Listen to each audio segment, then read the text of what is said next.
Hello everyone. Welcome to the solution of LeetCode problem 260 named single number 3.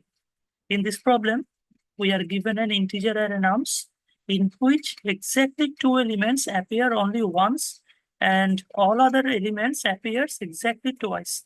Now, we have to find two elements that appears only once.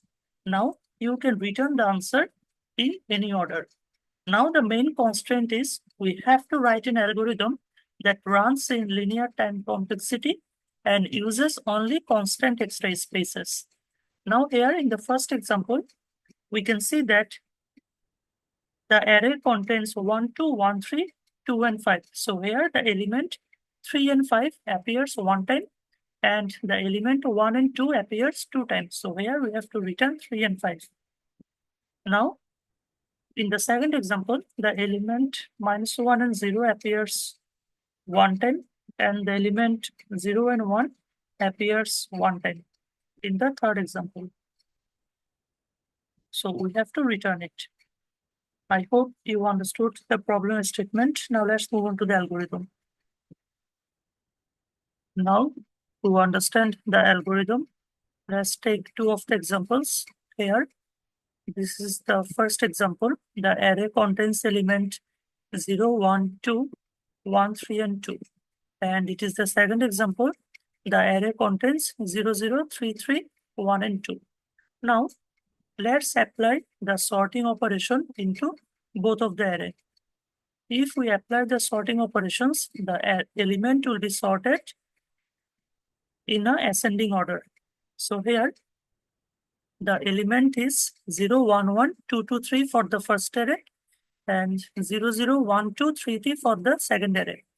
Now, here in the first array, we can see that the element is 0 and the element 3 appears only one times, but the element 1 and 2 appears two times. So we have to return the element 1 and 3. Now here, in the second example, we can see that the element 1 and 2 appears one time, but the element 0 and 3 appears two times. So we have to return the element 1 and 2. Now the problem is, how can we determine these elements? Well, we can simply run a loop from left to right for each of the element.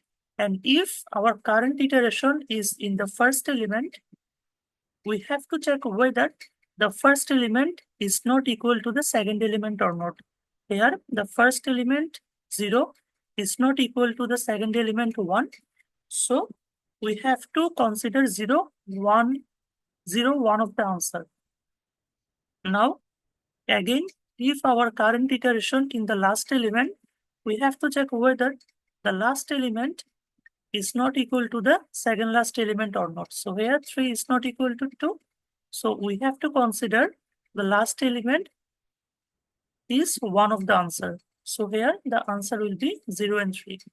Now, between the iteration, it can be possible that for in between element, the answer always exists. So here, if any of the in between element is not equal to its previous and the next element, we have to consider them as an answer. So here 1 is not equal to 0 and 2. So 1 will be the answer. And here we can see that 2 is not equal to 3 and 1. So 2 is one of the answer. So we can conclude the algorithm.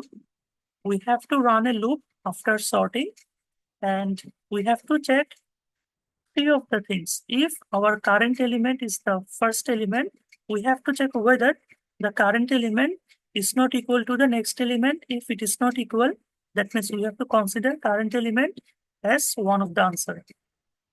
Now, it can be possible that our current element is the last element, and if our current element is the last element and it is not equal to the previous element, we have to consider it as the answer. Now, it can be possible for the in-between element, our current element is not equal to its previous and next element if it is the case, we have to consider our current element as one of the answer. And the overall time complexity of this algorithm is big O of n log n, because we have to apply the sorting operations. And the overall space complexity of this algorithm is big O of 1, because we are not using any of the extra memory to solve this problem. I hope you understood the algorithm. Now let's move on to the code. In this problem, the code is pretty simple. At first, we are given a function named single numbers and a vector as a parameter. Now we have to apply sorting operations. Now we have to run a loop from 0 to n. And if our current element is the first element, we have to check whether it is not equal to the second element or not. If it is not equal to the second element, we have to consider the first element as one of the answer. Now, if our current element is the last element, we have to check whether the last element is not equal to the second last element or not. If it is not, that means we have to consider last element as the answer. Otherwise, for the element in between, we have to check whether the current element is not equal to the next element and is not equal to the previous element or not. If both of the condition is satisfied, we have to consider current element as one of the answer. Finally, we have to return the answer vector, which is VC. I hope you understood the code. Thank you everyone for watching this video. We will get back soon with another LeetCode solution.